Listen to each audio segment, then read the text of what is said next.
BJP दक्षिण में कमजोर क्यों हो रही है? एआईएडीएमके के एनडीए से अलग होने के बाद सियासी बयानबाजियां भी तेज हो गई हैं, लेकिन इन सब के बीच जो दोस्त बिछड़ रहे हैं उससे कुछ सवाल भी खड़े होते हैं। इसका कितना असर होगा आने वाले दिनों में? सबसे बुनियादी सवाल तो यह है, 2024 से पहले यह बीजेपी के लिए ठीक नहीं। दोस्त बिछड़ा तो कितना असर होगा वो हम आपको बता रहे हैं। साउथ में बीजेपी की मौजूदगी पर क्या ताला लग जाएगा? एआईएडीएमके के जरिए दक्षिण में मजबूत बनना लगभग अब क्या खत्म मान लें? इंडिया गठबंधन को बीजेपी पर निशाना साधने का मौका मिलेगा और विपक्ष का पहले से यह आरोप है कि दरअसल बीजेपी सहयोगियों को तवज्जो नहीं देती है।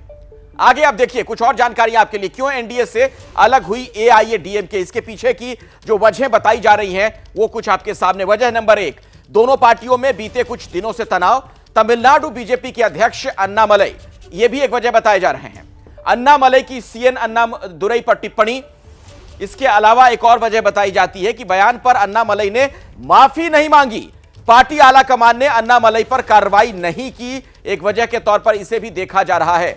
इन सब के बीच नीरज, सीधे आपके पास मैं आना चाहूंगा इस सवाल के साथ कि एआईएडीएमके का एनडीए से अलग हो जाना दक्षिण में बीजेपी की सेहत के लिए कितना खतरनाक? देखिए, निश्चित रूप में जब कोई एक सहयोगी आपके साथ लंबे समय से काम कर रहा होता है और अचानक वो आपसे बिछड़ जाता है तो नुकसान तो होता ही है। तमिलनाडु में आपके पास ग्राउंड में बेस नहीं है, एआईएडीएमके का ग्राउंड पे बेस है।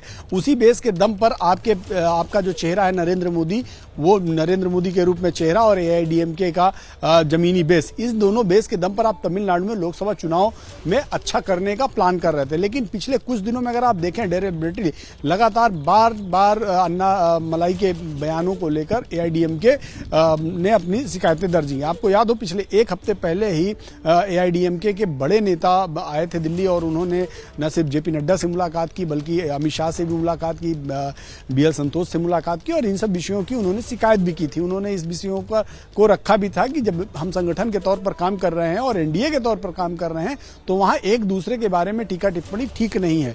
लेकिन ये इस हद तक पहुंच जाएगी कि एआईएडीएमके अपनी जो कोर कमेटी की बैठक करेगी और कोर कमेटी की बैठक के बाद तुरंत जो है इसकी घोषणा कर देगी कि अब हम एनडीए का हिस्सा नहीं है। ये थोड़ा सा भाजपा के लिए भी ठीक है। लेकिन नीरज, छोटे में बताइएगा, जो बड़े नेता हैं जो दरअसल ये कहा जा रहा था कि अगर नॉर्थ इंडिया में बीजेपी को नुकसान होता है आगामी चुनाव में, उसकी भरपाई दक्षिण से की जाएगी।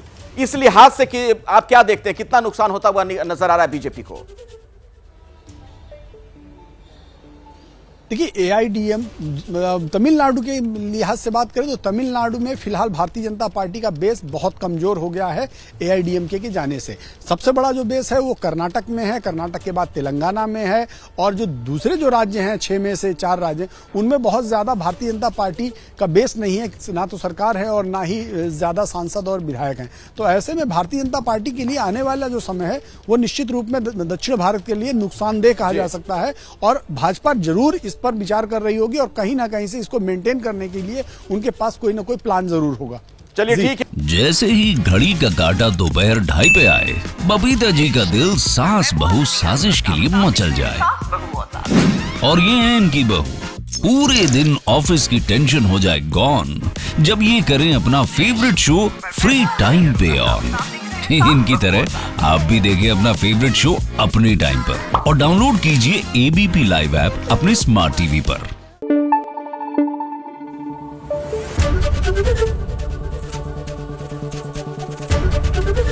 एबीपी न्यूज आपको रखे आगे।